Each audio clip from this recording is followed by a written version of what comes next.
কিছু সমস্যা নথকা নহয় আপোনালোকৰ সমস্যা সমাধানৰ কাৰণে আমি কাম কৰিছো।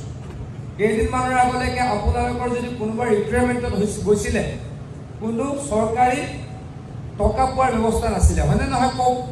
মোৰ যদি ভুল হোৱা নাই, আজি 3 বছৰ আগলৈকে আপোনালোকে যদি কোনোবাই অৱসৰ লৈছিলে আপোনালোকে অলপকৈ একো পোৱাৰ ব্যৱস্থা নাছিলে, আছিলে নেকি কওক?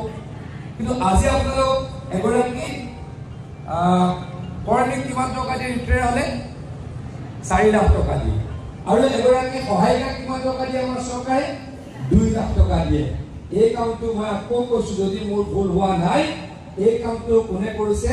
অসমৰ মাননীয় মুখ্যমন্ত্ৰী হিমন্ত বিশ্ব শৰ্মা ডাঙৰীয়াই কৰিছে।